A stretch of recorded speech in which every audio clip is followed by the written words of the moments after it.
हाजी सबू सिद्दीक ने अपनी शुगर फैक्ट्री पूरी तरह से बंद कर दी।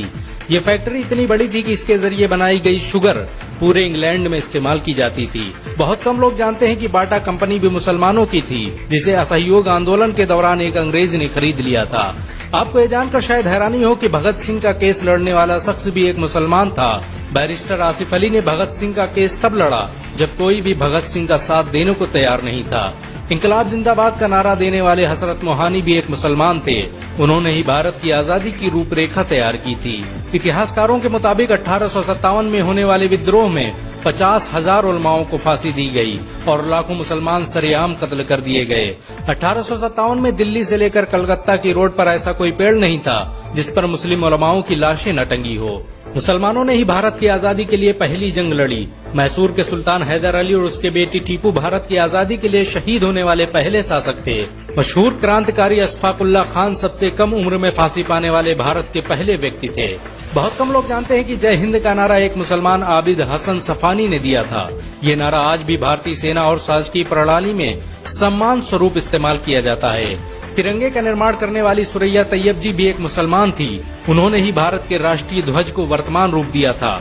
कानपुर में पैदा होने वाले अजीमुल्लाह खान ने ही मादरे वतन भारत की जय का नारा दिया था, जिसमें बाद में कुछ सांप्रदायिक लोगों ने माता शब्द को जोड़ दिया। आपको ये जानकर शायद हैरानी हो कि भारत का पहला राष्ट्रीय गीत अजीमुल्लाह खान ने ही लिखा था। बहुत कम लोग जानते हैं कि मौलाना कासिम नानोतवी ने दारुल उलूम देवबंद की स्थापना अंग्रेजों को भारत से निकालने के लिए की थी। इस मदरसे का मकसद देश में ऐसे नौजवानों को पैदा करना था जो भारत की आजादी में योगदान दे सकें। रेशमी रुमाल आंदोलन की शुरुआत करने वाले मौलाना महमूदुल हसन और मौलाना उबैदुल्ला सिंधी दारुल उलूम देवबंद के ही छात्र थे। मौलाना उबैदुल्ला सिंधी ने सुभाष चंद्र बोस के साथ मिलकर भारत की पहली अस्थायी सरकार की स्थापना की थी और वह भारत के पहले गृह मंत्री भी थे। आपको ये जानकर शायद हैरानी हो कि मौलाना महमूदुल हसन ने ही 1920 में गांधी को महात्मा का लक़ब दिया था। उनका ये नाम इतना मशहूर हुआ कि पूरी दुनिया में गांधी महात्मा गांधी के नाम से जाने जाने लगे। महमूदुल हसन ने ही हकीम अजमल खान के साथ मिलकर 1920 में जामिया मिलिया इस्लामिया यूनिवर्सिटी की स्थापना की थी, ताकि भारतीय शिक्षा तंत्र को अंग्रेजों के चंगुल से आजाद करवाया जा सके। आपको ये जानकर शायद हैरानी हो कि काला पानी जैसी दर्दनाक सजाओं को पाने वाले 90% से अधिक लोग मुसलमान थे। अंडमान निकोबार में आज भी सबसे ज्यादा कब्रें मुसलमानों की हैं। मुसलमानों के अलावा दूसरे लोगों ने काला पानी से बचने के लिए न सिर्फ माफीनामे लिखे बल्कि अंग्रेजों की मुखबिरी भी की। मुसलमानों ने ही अंग्रेजों के खिलाफ सबसे पहले हथियार उठाए। 1772 में शाह अब्दुल अजीज ने अंग्रेजों के खिलाफ फतवा देते हुए ऐलान किया कि अंग्रेजों की गुलामी हराम है और हर मुसलमान पर फर्ज है कि वो अपने मुल्क और देश की आजादी के लिए खुद को कुर्बान कर दे। 1857 में होने वाले विद्रोह की प्लानिंग एक मुसलमान मौलवी अहमदुल्ला शाह ने की थी। वो भारत के अकेले इंसान थे जिन पर अंग्रेजों ने 50,000 रुपए का इनाम रखा था। ये रकम इतनी बड़ी थी कि राजा जगन्नाथ ने पैसों की लालच में आकर अहमदुल्ला शाह की मुखबिरी कर दी और अंग्रेजों ने उन्हें शहीद कर दिया। बहुत कम लोग जानते हैं कि 1857 में शहीद होने वाले 90% लोग मुसलमान थे। जालियांवाला बाग में जनरल डायर की गोलियों का निशाना बनने वाले अधिकतर लोग भी मुसलमान थे।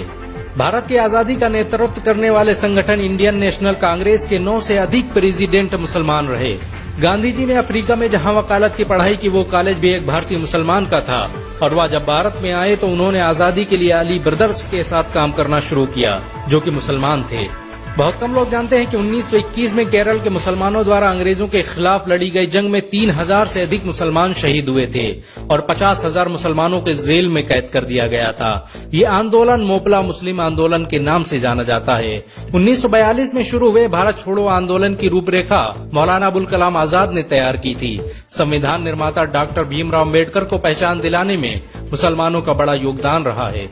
1946 में जब भीमराव अम्बेडकर दलित होने की वजह से इलेक्शन हार गए तो बंगाल मुस्लिम लीग ने उन्हें मुस्लिम इलाके से इलेक्शन लड़ने की दावत दी। इस तरह भीमराव अम्बेडकर संविधान सभा का हिस्सा बन सके। अगर मुसलमान भीमराव अम्बेडकर को इलेक्शन न जिताते तो उन्हें कभी भारत के संविधान को लिखने का मौका न मिलता। भारत की आजादी के लिए सबसे ज्यादा लेख, शायरी, गीत और किताबें मुसलमानों ने ही लिखी। अल्लामा इकबाल के जरिए लिखा गया सारे जहां से अच्छा आज पूरे भारत में गाया जाता है। आपको ये जानकर शायद हैरानी होगी कि देश के लिए शहीद होने वाला पहला पत्रकार मौलाना मीर बाकर एक मुसलमान था। भारत की आजादी के लिए मुस्लिम राजाओं और महाराजाओं ने अपने खजाने खोल दिए। कोलकाता के हाजी उस्मान सईद ने अपना सब कुछ भारत की आजादी के लिए कुर्बान कर दिया। हाजी उस्मान की अमीरी का अंदाजा इसी बात से लगाया जा सकता है कि 1920 तक कोलकाता में बनने वाला हर स्कूल और हर बड़ी बिल्डिंग उन्हीं की थी। कोलकाता के पहले सुपर स्टोर कैश बाजार की बुनियाद हाजी सईद ने ही रखी थी, लेकिन बाद में उन्होंने अपनी सारी दौलत देश को दान कर दी और खुद एक किराए के घर में रहने लगे। अमीर हमजा और अब्दुल हबीब यूसुफ मरफानी जैसे मुसलमानों ने अपनी अरबों रुपये की संपत्ति देश की आजादी के लिए कुर्बान कर दी। सुभाष चंद्र बोस द्वारा अफगानिस्तान में स्थापित की गई सरकार में 9 में से 5 मंत्री मुसलमान थे। भारत की आजादी के लिए देश भर में मौजूद मस्जिदों को किलों की तरह इस्तेमाल किया गया। इन मस्जिदों में सुबह शाम हर वक्त भारत की आजादी के लिए ऐलान हुआ करते थे। आजादी के वक्त कोई मस्जिद ऐसी नहीं थी जिसकी दीवारों पर मुसलमानों का खून न लगा हो। इन सब के अलावा ऐसे करोड़ों मुसलमान हैं जिन्होंने भारत की आजादी और उसकी अस्मिता के लिए अपना सब कुछ कुर्बान कर दिया। सच तो ये है कि भारत की आजादी मुसलमानों के बगैर मुमकिन न थी। भारत आज भी आजादी के लिए मुसलमानों का एहसानमंद है।